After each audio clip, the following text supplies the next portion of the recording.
Welcome back, everyone. I'm the Depressed Dior, and this is Langrisser Mobile Apex Season 16. Alright, not much to report on the box. I've just been gradually maxing out Licorice's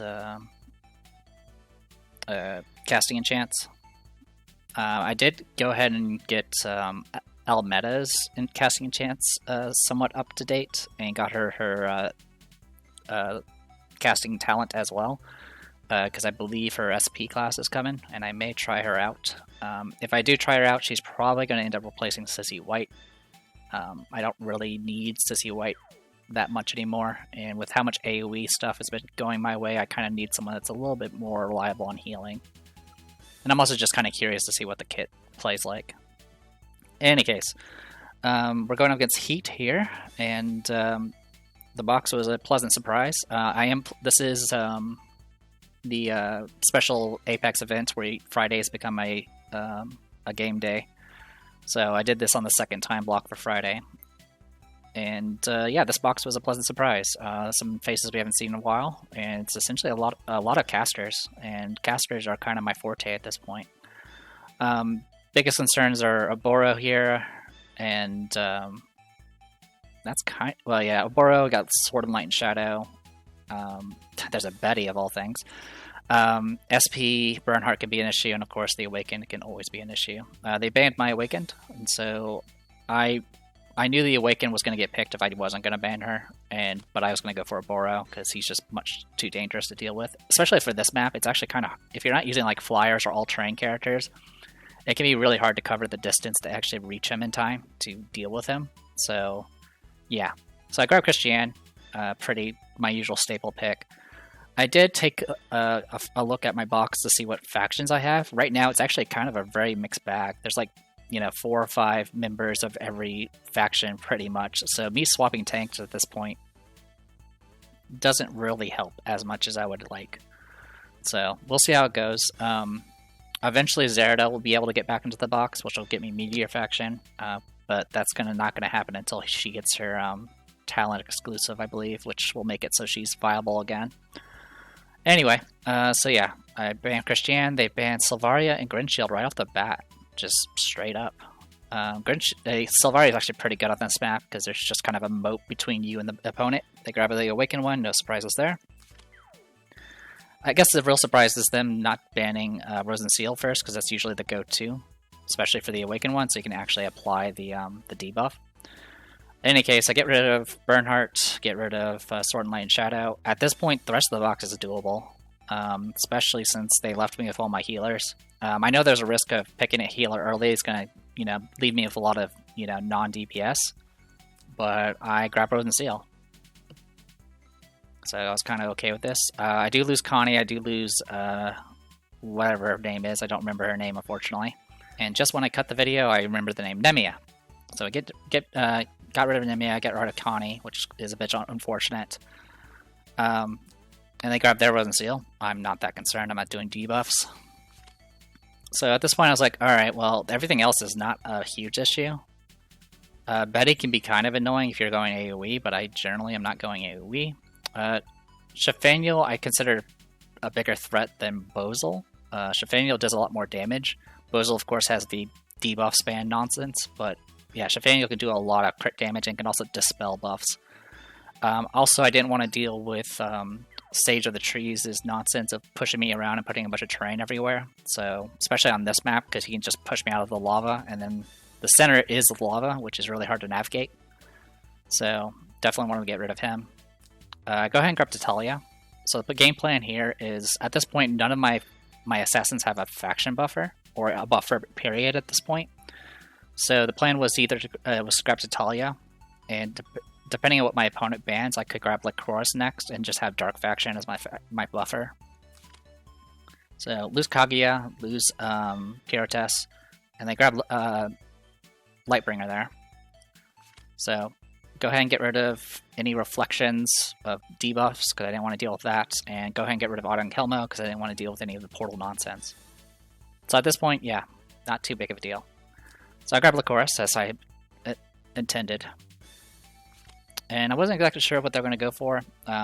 Leaving me with Lustriel is probably pretty safe. I don't have really a direct buff for her.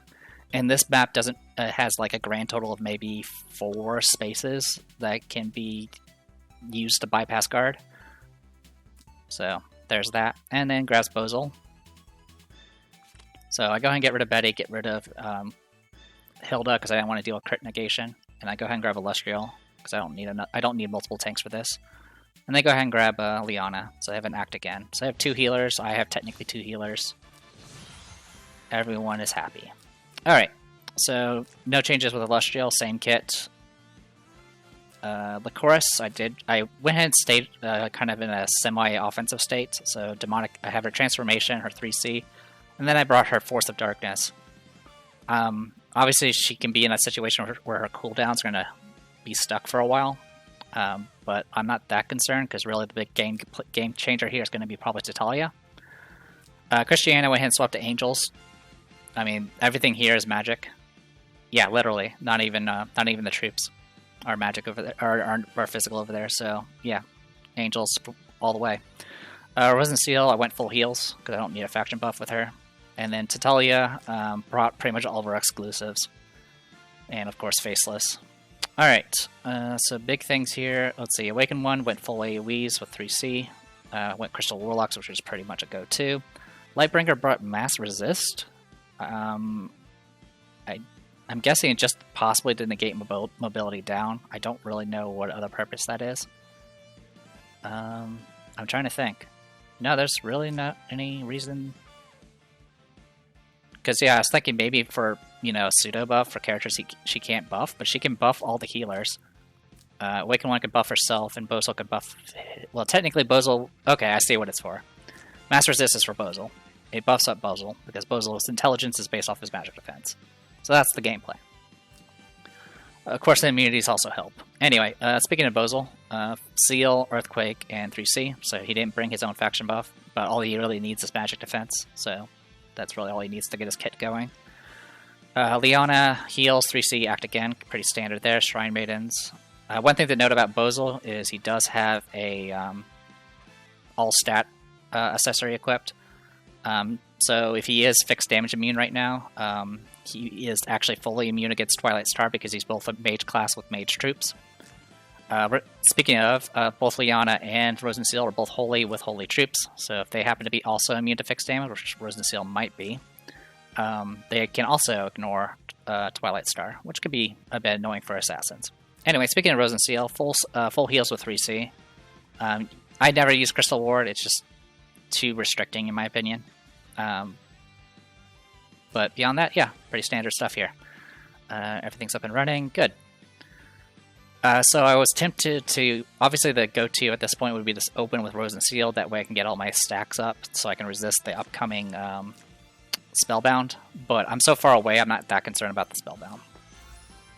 So for right now, I go ahead and move up, set up Evil Awareness, I put it on the Awakened one. And the Awakened one goes ahead and takes her turn, and puts the debuffs there.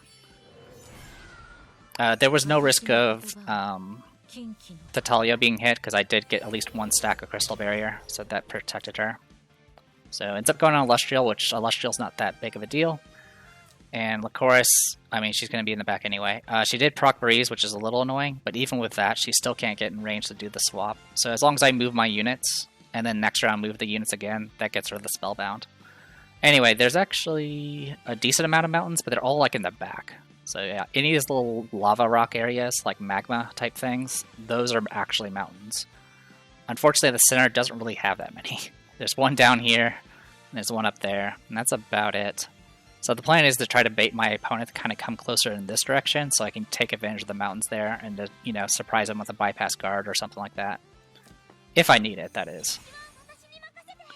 Force of Darkness, this is targeted on Licorice, so she will get her talent immunity.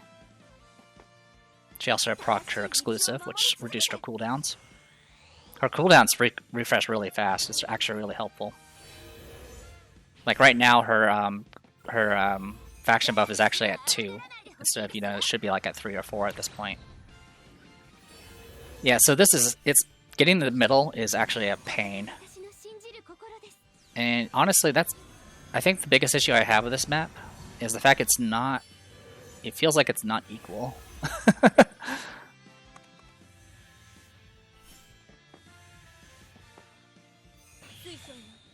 Yeah, so me going this way is actually a bit of a detriment as far as taking the middle. It's actually faster to go up this way because there's no rocks and stuff in the way. As you can see, it's kind of just a rush that gets to the middle here. But the good news is, real key thing here is Bozel moved here. Bozel right now has no buffs active, not that he was going to get any. He does have Crystal Warlocks, he is probably immune to fixed damage, so he's going to be at full life. Tatalia can move to down here, because she did proc, it looks like she proc Breeze, yeah. So she can get to here. She can proc her Evil Breaking Law, move up a space. I don't know how much movement it takes to go on Magma. I think it's either 2 or 3, but I'm not sure which. But that's enough. I'll have enough movement to get onto this tile if I need to. And 1, 2, 3, 4, and I can actually hit with my 3C, because my 3C is 3 range, and I do have the range extending bow. So with all that combination, I can go ahead and have some fun. Also, my move again thing also triggers a bunch of debuffs through Evil Awareness, which is kind of helpful since I do have that up. It'll get rid of a lot of these little Crystal Barrier stacks. So yeah, get rid of like 2 buffs, it looks like. Anyway, so the key thing here, Bozel is pretty beefy, because you can build him for essentially HP and magic defense and call it a day. I need to do about 30,000. Yeah, a little less than 30,000 damage, and we'll see how that goes. I do have every cooldown does increase my damage by 3%. Dark Devourer does have a 3-turn cooldown, so it's going to be 9% extra damage there. So not as much as the usual buffs. Usual buffs give like about 12%. I do Expose Weakness, and then go straight into this.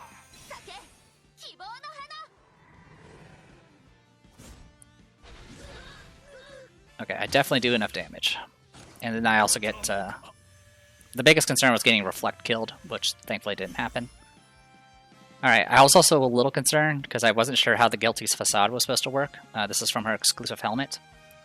Usually when you're stealthed, or can't be targeted, usually it'll like become transparent or something like that, and that didn't happen, so I was like, oh shit, did I mess up? But no, it's active. When this unit is at 70% or greater HP, she can't be targeted whatsoever. So I am in range for the Awakened one, but she literally can't do anything. She can't target me with her single attack, she can't target her with her 3C. The only way she can even damage me right now is to throw a black hole out, and even that won't kill me. Also, I'm just checking to see what else Dark Devourer did. Cannot be killed by friendly deadly attacks. Oh, cool, I can't. This actually prevents me from killing myself. I didn't realize that. So I can't actually get Reflect killed. I mean, I could, but it'll just trigger the self-res. There's an enemy with Evil Awareness with 3 block. Oh, so I did get extra 15%. Oh, sorry, I take reduced damage. Got it. And then crit chance increases by 30%. I did crit. I definitely noticed that. I'm just seeing what else can happen. And okay, and it was doing okay, and then the damage multiplier is equivalent to the target's maximum damage for single target skills. Bozel didn't have any single target skills, so it's going to be 1.3 times no matter what. Okay, cool. Anyway, here comes a black hole. Does a crazy amount of damage to freaking Tatalia there. Holy cow. I mean, Tatalia doesn't have much mag defense, and she's outside of the Christiane's aura right now, but yeah, that nearly killed her. That was ridiculous. That's so much damage.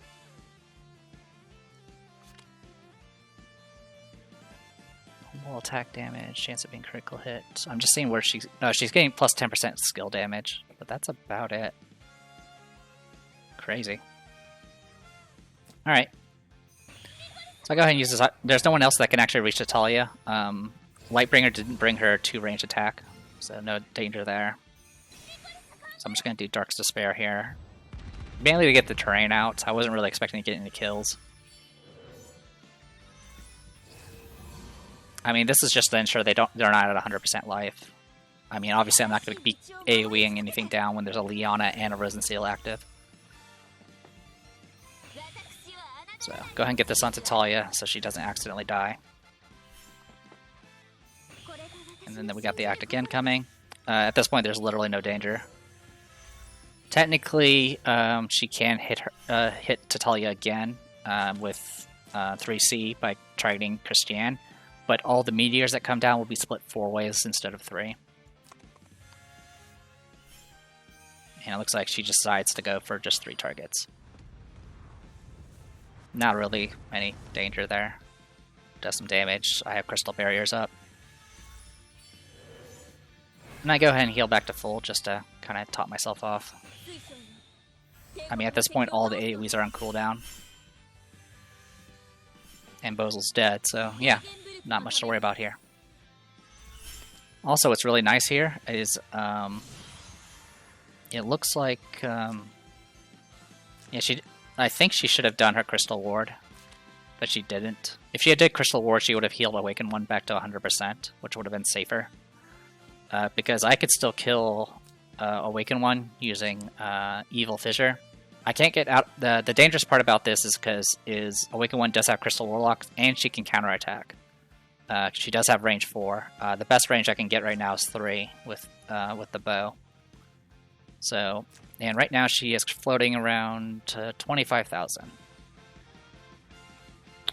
She doesn't have any single targets either, so yeah, got that going for us. I'm doing 1.4 times, and I think I stole one of her buffs. There you go, 24,000, easy. Obviously, she'll come back next round, but she'll come back weaker, and there's no way for her to actually do any swap shenanigans. So at this point, it's just a matter of time of me just picking off each of the characters. And yeah, let me look up Evil Fissure. So yeah, oh, it's after battle. You steal 1 buff from an enemy. Okay, that's actually not that useful since you'll usually kill the target no matter what. But at this point, my opponent gets up. Again, no data for myself, unfortunately. All the damage was on the Awakened One. The only damage Bozel did was reflect damage. And yeah, quick and simple.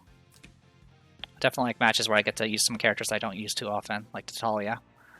So, there you go. I'm halfway to gold 2. I'm not sure if I'm going to get there, but I think next week is when the next banner's coming out. It's kind of snuck up on us pretty quickly.